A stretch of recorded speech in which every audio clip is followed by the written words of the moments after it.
السلام علیکم friends, welcome to کتاب نگری یوٹیوب چینل کتابوں کی نگری میں خوش آمدید۔ میں ہوں آپ کی ہوسٹ اقراء یاسین اور آج میں آپ کے لیے لے کر آئی ہوں عائشہ گل کے قلم سے تحریر کردہ ناول طلسم یاقوت کے ایپیسوڈ نمبر 41 کو لے کر۔ اس ایپیسوڈ کو سٹارٹ کرنے سے پہلے آپ جلدی سے کر لیجئے ہمارے چینل کو سبسکرائب، ویڈیو کو لائک اور کلک کر لیجئے بیل آئیکن کو۔ اب آتے ہیں ایپیسوڈ کی جانب۔ زوار کہاں ہے؟ ڈنر پر زوار کو نہ پا کر مونا نے پوچھا، جبکہ زنجبیل بھی نہیں جانتی تھی۔ تبھی سوالیہ نظروں سے افقن کی طرف دیکھا، کیونکہ آج جہاں سب کی پسندیدہ ڈشز بنوائی گئی تھیں وہیں زوار کی بھی بنی تھی۔ زنجبیل چاہتی تھی کم از کم اپنا پسندیدہ کھانا کھا کر ہی موڈ اچھا ہو جائے سب کا، اور ویسے بھی کل اسے چلے جانا تھا تو جاتے جاتے ان کے لیے ڈنر پہ اچھا سا انتظام کروانے میں کیا حرج تھا۔ گاؤں میں ایک مسئلہ چل رہا ہے، اس کے سلسلے میں پنچایت رکھی گئی ہے، وہیں ہے وہ۔ ظہور شاہ کے بعد اب زوار کو ہی تو یہ سارے معاملات دیکھنے تھے۔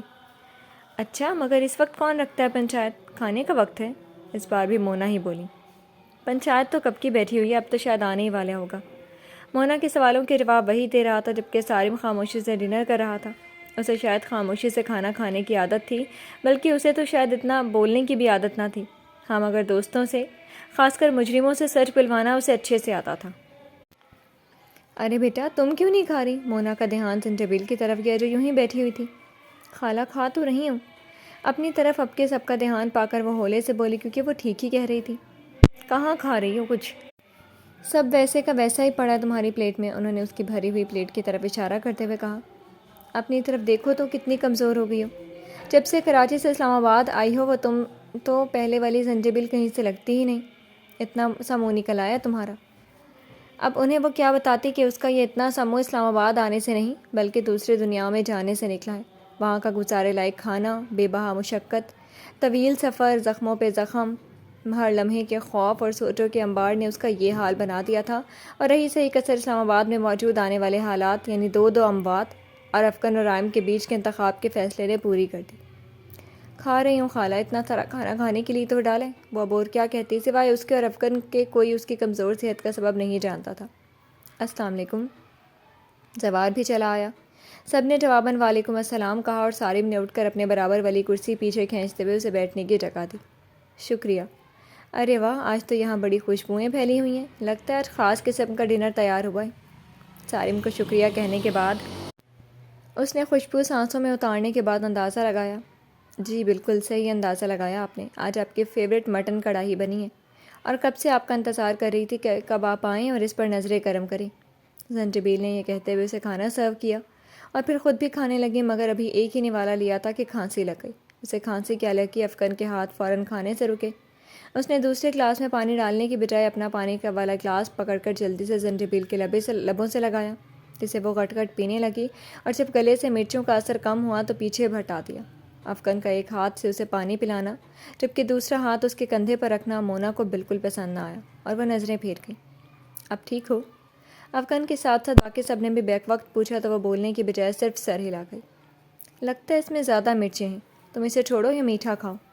افقن نے اس کے سامنے سے پلاؤ کی پلیٹ ہٹاتے ہوئے اسے اس رس ملائی ڈال کر دی، جسے وہ بنا انکار کیے خاموشی سے کھانے لگی، جبکہ زوار ابھی تک سمجھ نہیں پا رہا تھا کہ ان کے بیچ سب ٹھیک کب اور کیسے ہوا۔ اچھا بھائی، میرا تو ہو گیا ڈنر، میں اب کچھ آرام کروں گا، اماں سائیں کے روم میں جا رہا ہوں۔ سارم چونکہ اپنی توجہ باتوں سے زیادہ کھانے پر لگاتا تھا، تبھی وہ کھانے سے جلد ہی فارغ ہو جاتا تھا۔ ہاں ٹھیک ہے، تم آرام کرو، اور ہاں افقن، تم کھانے کے بعد صحن میں آ جانا، مجھے تم سے کچھ ضروری بات کرنی ہے۔ سارم سے کہنے کے بعد وہ افقن سے گویا ہوا، اور پھر جلد ہی ڈنر مکمل کرتا صحن میں چلا آیا، جہاں سر اٹھا کر دیکھیں تو آسمان پر تاحد نگاہ پھیلے ٹمٹماتے ستارے بہت خوبصورت لگ رہے تھے، اور یہ نظارہ زوار کی آنکھوں کو ٹھنڈک دے گیا۔ یہ ناول آپ کتاب نگری یوٹیوب چینل پر پڑھ اور سن رہے ہیں۔ تم نے مجھ سے کوئی ضروری بات کرنی تھی زوار؟ وہ منہمک سا آسمان کو تکے جا رہا تھا جب عقب سے اٹھی افقن کی آواز نے اسے چونکایا۔ ہاں آؤ بیٹھو۔ اس نے صحن میں پڑی کرسیوں میں سے ایک پہ بیٹھنے کا اشارہ کیا تو وہ بیٹھ گیا۔ یہ سب کیا چل رہا ہے افقن؟ اس نے ڈائریکٹ پوچھنے کی بجائے انڈائریکٹلی پوچھا، جس کی افقن کو سمجھ نہ آئی، اور اس کے تاثرات دیکھنے کے بعد وہ پھر سے گویا ہوا۔ میں تمہاری اور زنجبیل کی بات کر رہا ہوں۔ تم دونوں کے بیچ کل تک جو طنز و تانوں کے تیر برس رہے تھے وہ ایک دم سے رک کیوں گئے؟ یا کوئی بات ہوئی ہے تمہاری اس سے؟ اب کہ اس نے واضح لفظوں میں پوچھا تو افقن مسکرایا، اور یہ مسکراہٹ زوار کو مزید الجھا گئی۔ ہاں ہوئی ہے۔ اچھا، کیا بات؟ وہی جو بہت پہلے ہو جانی چاہیے تھی۔ صاف لفظوں میں کیوں نہیں بتا رہے افقن؟ تم میرے بنا کہے سمجھ جاؤ۔ مسکراہٹ لبوں سے جدا نہیں ہو رہی تھی۔ مگر میں سننا چاہتا ہوں تمہارے منہ سے۔ اچھا تو پھر سنو، زنجبیل مان گئی ہے۔ اب کہ اس نے بنا وقت لگائے بول دیا۔ کس بات کے لیے؟ زوار کو سمجھ تو آ رہی تھی، مگر کیا واقعی مان گئی ہے اس کا ایک دم سے یقین نہیں آیا تھا، سو تبھی مزید پوچھا۔ میری ہونے کے لیے۔ مگر وہ تو پہلے ہی تمہاری ہے۔ زوار کی بات بھی ٹھیک تھی، وہ تو پہلے سے ہی افغان کی تھی۔ وہ رائم کو چھوڑ کر میرے پاس لوٹنے کو مان گئی ہے میرے بھائی۔ افغان کی اس بات پر اب کے زوار کے لبوں پہ بھی مسکراہٹ مچل آئی۔ کیا واقعی؟ مگر یہ کب اور کیسے ہوا؟ کیونکہ جہاں تک مجھے نظر آ رہا تھا وہ یہ کہ وہ اتنی جلدی فیصلہ نہیں کر پائے گی۔ فیصلہ تو واقعی بہت مشکل تھا زنجبیل کے لیے کرنا، مگر افغان کی بے رخی نے اسے جلد ہی اس فیصلے تک پہنچا دیا۔ جب بھی ہوا، جیسے بھی ہوا، بس ہو گیا۔ اس نے ڈیٹیل بتانے سے گریز کیا۔ کہیں تم نے تو اسے فورس نہیں کیا افغان؟ زوار کو شک گزرا تو پوچھ بیٹھا، جبکہ افغان اس کی اس بات پر ہنسا۔ کیا تمہیں لگتا ہے کہ محبت زور زبردستی سے حاصل کی جا سکتی ہے؟ محبوب کو زور زبردستی سے اپنا بنانا بھی کوئی اپنا بنانا ہوا بھلا؟ اس نے وجہ فرمایا۔ سو زوار نے مزید سوال جواب کا سلسلہ یہیں روکا۔ میں خوش ہوں تمہارے لیے، مگر زنجبیل کے لیے تھوڑا دکھی بھی کہ ابھی اسے ایک امتحان سے گزرنا ہے۔ اپنے منہ سے طلاق کا مطالبہ کرنا اس کے لیے آسان نہیں ہوگا۔ بھلے وہ طلاق کی بات نہ کرے، مگر رائم سے صرف اتنا ہی کہنا کہ وہ تمہارے پاس لوٹنا چاہتی ہے، ان دونوں کا ساتھ بس یہیں تک تھا، تو یہ بھی سیدھا سیدھا طلاق کا مطالبہ ہی ہوا۔ بہرحال اسے اپنی مرضی کی اور خوشی سے زندگی گزارنے کا پورا حق ہے، سو میں اس کے اس فیصلے پر ناخوش بالکل بھی نہیں ہوں۔ زوار کی سبھی باتوں سے وہ متفق تھا، مگر یہ تو ہونا ہی تھا، یعنی ایک کو چھوڑے بغیر وہ دوسرے کی کیسے ہو سکتی تھی؟ سو طلاق تو لینی ہی پڑنی تھی۔ تم سب خوش رہو اپنی زندگیوں میں تو بس یہی چاہتا ہوں، وہ اٹھتے اٹھتے بولا۔ اور تم؟ وہ اٹھا تو افغان نے ہاتھ پکڑ کر اسے دوبارہ سے بٹھاتے ہوئے پوچھا۔ میں بھی خوش ہوں۔ وہ سمجھا نہیں تھا اس کی بات کے پیچھے چھپا اصل مطلب۔ میں تمہاری اس خوشی کی بات کر رہی ہوں جو کسی کے ساتھ کو پانے سے حاصل ہوگی۔ اب کہ اس نے واضح لفظوں میں کہا تو وہ چپ ہی رہا۔ کب تک اکیلے رہو گے یار؟ وہ اس کی آنکھوں میں جھانکتا ہوا بولا۔ کہاں اکیلا ہوں یار، تم سب ہو تو صحیح میرے ساتھ، ایک بے تکا سا جواب۔ اس طرح تو میرے ساتھ بھی ہو تم سب، تو کیا میں اپنی زندگی میں آگے نہ بڑھوں؟ کیا تم نہیں چاہتے کہ میں اور سارم شادی کے بندھن میں بندھیں؟ میں بھلا کیوں نہیں چاہوں گا افغان، بالکل چاہتا ہوں ایسا، وہ اس کی بات کے جواب میں جلدی سے بولا۔ تو پھر جس طرح ہمارے بارے میں سوچتے ہو اسی طرح اپنے بارے میں بھی تو سوچو، کیا بوڑھے ہو کے کرو گے شادی؟ آخری جملہ اس نے غیر سنجیدگی سے کہا۔ بس یوں سمجھ لو افغان کہ اپنے بارے میں سوچنے کا وقت ہی نہیں ملا۔ جب لگا کہ اب مجھے 1 سے 2 ہو جانا چاہیے، تب ابا سائیں کی طبیعت ناساز ہو گئی۔ وہ کہتے رہے مگر میرا دل نہ مانا ان حالات میں اپنی خوشیاں منانے کا، اور اب جب لگا سب ٹھیک ہو گیا تو یہ اچانک اپنوں کا بچھڑ جانا۔ ایسے میں اگر میں اپنا سوچوں تو خود غرض کہلاؤں گا، بلکہ میرا تو ابھی دل ہی نہیں مان رہا۔ کچھ وقت گزر لے پھر سوچیں گے اس بارے میں۔ صاف ظاہر ہو رہا تھا کہ وہ اس بارے میں بات ہی نہیں کرنا چاہ رہا تھا۔ ہاں تم ٹھیک کہتے ہو، خود سے پہلے اپنوں کا سوچنا پڑتا ہے اور حالات دیکھ کر ہی ایسے بڑے بڑے فیصلے کیے جاتے ہیں، لیکن پھر بھی اگر تم نے کوئی 4 سال پہلے اس بارے میں سوچ لیا ہوتا تو آج تمہارے 2-3 بچے تو ہونے ہی تھے۔ ایک بار پھر وہ غیر سنجیدگی سے گویا ہوا تو اب کے زوار بھی ہلکے سے ہنسا۔ چلو پہلے میرے نہ صحیح تمہارے ہی صحیح، مگر صحرا پہلے تمہارے سر پر ہی سجے گا، یہ بات تم یاد رکھنا۔ وہ بھی جواباً اس کے انداز میں گویا ہوا۔ اچھا چلو میں اب اندر چلتا ہوں، تم بھی آ جانا، اماں سائیں کی طبیعت اب پہلے سے کافی بہتر ہے، لاکھ لاکھ شکر ہے اللہ کا۔ اس لیے اب تم ان کے پاس بیٹھ کے جاگتے مت رہنا، میں ہوں ان کے پاس، تم سیدھا اپنے کمرے میں جانا اور سو جانا۔ اٹھنے سے قبل وہ اسے کہنے لگا۔ میں وہیں آ رہا ہوں کیونکہ ابھی تو 9:30 ہوئے ہیں، ابھی کہاں نیند آئے گی، جب آئے گی تو چلا جاؤں گا اپنے کمرے میں۔ وہ بھی اس کے ساتھ ہی اٹھا اور چل پڑا۔ یہ ناول آپ کتاب نگری یوٹیوب چینل پر پڑھ اور سن رہے ہیں۔ تم جا رہی ہو زنجبیل؟ ناشتے کے بعد وہ اور مونا جانے کو تیار مہرو کے کمرے میں کھڑی تھی جب زوار نے پوچھا، جبکہ افغان کا تو دل ہی اتنا اداس ہو گیا تھا کہ کچھ بولا ہی نہ۔ ہاں، مختصر جواب ملا۔ مگر اتنی جلدی کیوں؟ کچھ دن اور رک جاتی۔ مونا مہرو کے پاس گئی تاکہ انہیں الوداعی کلمات کہہ سکے، جبکہ زوار اس کے پاس آتا بولا۔ آج یا کل یا کچھ دن بعد جانا تو ہے ہی مجھے، اور ویسے بھی میں کافی دنوں سے اسلام آباد آئی ہوئی ہوں، تو رائم کا خیال ہے اب مجھے آ جانا چاہیے۔ رائم کا ذکر آیا، وہ بھی اس طرح تو افغان کو ناگوار گزرا۔ چلو جیسے تمہاری مرضی، پیار سے اس کے سر پر ہاتھ رکھتے ہوئے اس نے کہا، اور مزید اس کے جانے یا روکنے کے متعلق کوئی بات نہ کی۔ میرا دل تو بہت چاہ رہا تھا کہ تمہیں روک لوں، اور مگر میں اس لیے نہیں روکوں گا کہ جلدی جاؤ گی تو جلدی واپس آ سکو گی۔ آج سے میرا انتظار شروع، اور یہ انتظار کتنا مشکل ہونے والا ہے یہ میں ہی جانتا ہوں۔ خیر اپنا خیال رکھنا، خاص کر اپنے پاؤں کا۔ زوار ہٹا تو افغان اس کے پاس آیا، اور تبھی مونا بھی چلی آئی، تو وہ اس کی بات کا کوئی جواب نہ دے سکی، بس ساری لا کر مہرو کے پاس چلی آئی۔ بیٹا کچھ دن اور رک جاتی، وہی بات جو سب کہہ رہے تھے مہرو نے بھی کہی۔ رک جاتی مگر رائم اب واپس بلا رہے. وہ اور خالو اکیلے ہیں, ان کا خیال بھی تو رکھنا ہے. خالو کا خیال خالہ سے بہتر کوئی نہیں رکھ سکتا, اور رائم کی اجازت سے تو میں کب کے اسلام آباد آئی ہوں. اب اگر وہ بلا رہا ہے تو مجھے اچھا نہیں لگے گا انکار کرتے ہوئے.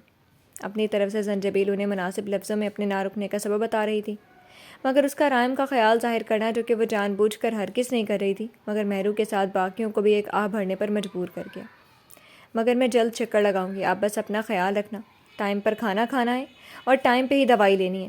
سوچوں کو اپنے دماغ میں جگہ نہیں دینی بلکہ اپنی نیند پوری کرنی ہے. میں فون بھی کرتی رہوں گی, اب میں چلتی ہوں. محبت سے ان کا ہاتھ دبا کر وہ اٹھی اور سب کے سپرد ایک مسکراہٹ کر کے کمرے سے نکل آئی. جتنی دیر وہ مہرو سے مخاطب رہی اتنی دیر مونا باقیوں کو سمجھاتی رہی.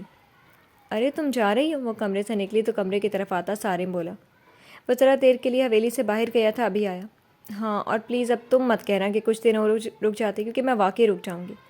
وہ مذاقاً بولی تو سارم مسکرایا. لگتا ہے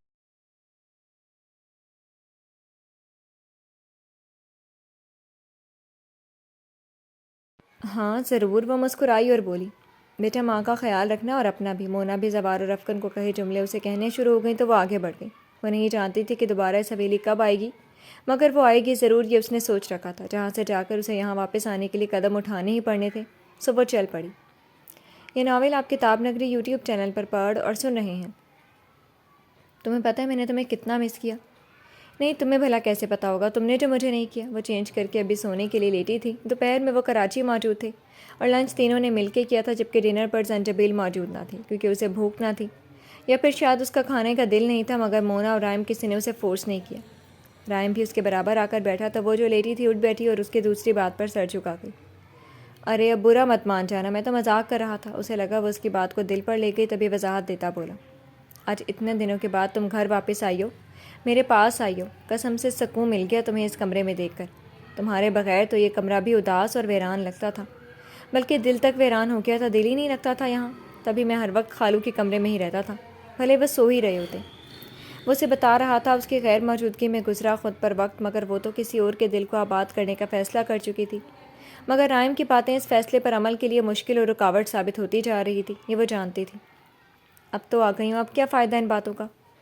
گزرنا تھا جو وقت وہ گزر گیا. بظاہر مسکرا کر اس نے رائم کو مزید یہ سب بولنے سے روکنا چاہا, مگر کتنا مشکل گزرا یہ بتانا تو بنتا تھا نا, تاکہ تم دوبارہ اتنے دنوں کے لیے مجھے چھوڑ کر نہ جاؤ.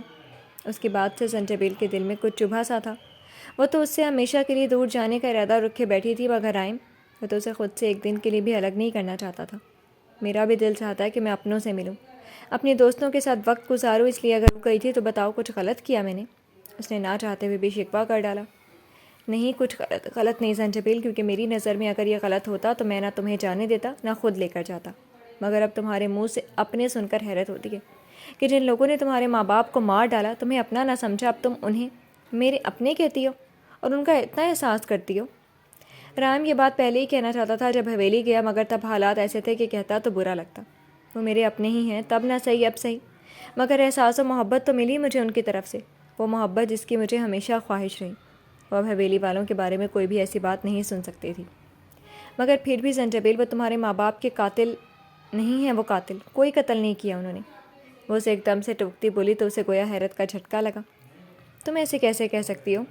تمہارے تایا سائی نے ہی تو پلاننگ کر کے ان کا قتل کیا یا کروایا ہے, مگر قاتل وہی ہے, صاف دکھتا ہے. وہ اپنی حیرت پر قابو پاتا بولی. میں بھی ایسا ہی کہتی اور سمجھتی تھی, مگر یہ سچ نہیں ہے. وہ کیا باتیں کر رہے تھے, بات کہاں سے شروع ہو گئی. اس ٹاپک سے ہمیشہ زنجبیل کو تکلیف پہنچتی تھی. تو پھر سچ کیا ہے؟ اگر وہ قاتل نہیں ہے تو پھر کون ہے قاتل؟ کیونکہ اسے یقین نہیں آیا تھا, مگر پھر بھی پوچھا. میں نہیں جانتی کہ کون ہے قاتل, مگر وہ نہیں تھے, یہ مجھے اب یقین ہے. وہ واقعی یقین سے گویا ہوئی. وہ جو کوئی بھی تھا, اب کوئی فائدہ نہیں زنجبیل, کیونکہ اگر ہم اسے پکڑ بھی لیں, سزا دلوا بھی دیں, تو جانے والے لوٹ کر نہیں آ جائیں گے. اس لیے تم سے ریکویسٹ ہے کہ قاتل کون تھا یہ سوچ چھوڑ دو, کیونکہ جب تک تم یہ سوچتی رہو گی تم ہر لمحہ اذیت سے گزرتی رہو گی, اور میں تمہیں اذیت میں نہیں دیکھ سکتا, نہ آج, نہ کل, اور نہ آئندہ کبھی. بات تو اس کی صحیح تھی, مگر وہ اپنے ماں باپ کے قاتل کو سزا دلوانا چاہتی تھی.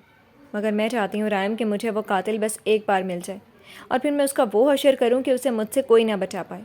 میرا بس چلے تو میں اس کو مار ہی ڈالوں, اسی طرح تڑپا کر اس کی سانسیں چھینوں جس طرح اس نے. اس کی آواز رند گئی تو وہ اپنی بات مکمل نہ کر پائی. میں ان کا کیس ری اوپن کرواؤں گی، کیونکہ تب تو میں اس دھوکے میں رہی کہ قاتل میرے اپنے ہی ہیں، مگر اب جان گئی ہوں کہ وہ کوئی اپنا نہیں ہے۔ اس کی آنکھوں میں اس انجان قاتل کے لیے نفرت کا سمندر ٹھاٹھے مار رہا تھا۔ چاہتا تو میں بھی یہی ہوں زنجبیل کہ تمہارے ماں باپ کے قاتل کو سزا ضرور ملے، لیکن اگر تم نے کیس ری اوپن کروایا اور اسے خبر ہو گئی تو مجھے ڈر ہے کہ کہیں وہ تمہیں کوئی نقصان نہ پہنچا دے۔ وہ جس نے اس قدر بے دردی سے انکل آنٹی کو مارا کہ سوچوں تو ایک مرد ہو کر میرا دل بھی کانپ اٹھے۔ سوچو وہ کیا نہیں کر سکتا۔ پلیز زنجبیل، میں نہیں چاہتا کہ یہ سب دوبارہ سے ہو۔ اس کیس کے چکر میں تمہیں یا ہمارے اپنوں کو کوئی نقصان اٹھانا پڑے۔ وہ چوری چپ کے انکل آنٹی کو مار گیا، کسی کو کانوں کان خبر ہی نہ ہوئی تو سوچو کہ ایسے ہی ہم میں سے کسی کو۔ اللہ نہ کرے رائم، زنجبیل نے اسے جلدی سے ٹوکا۔ وہ یہ سب دوبارہ ہرگز نہیں دیکھنا چاہتی تھی۔ وہ اب کسی بھی اپنے کو لہو لہان نہیں دیکھ سکتی تھی۔ اب مزید کسی موت یا کسی نقصان کو سہنے کی وہ سکت نہیں رکھتی تھی۔ ہاں اللہ نہ کرے، مگر ہر قدم اٹھانے سے قبل بہت سی باتیں سوچنی پڑتی ہیں۔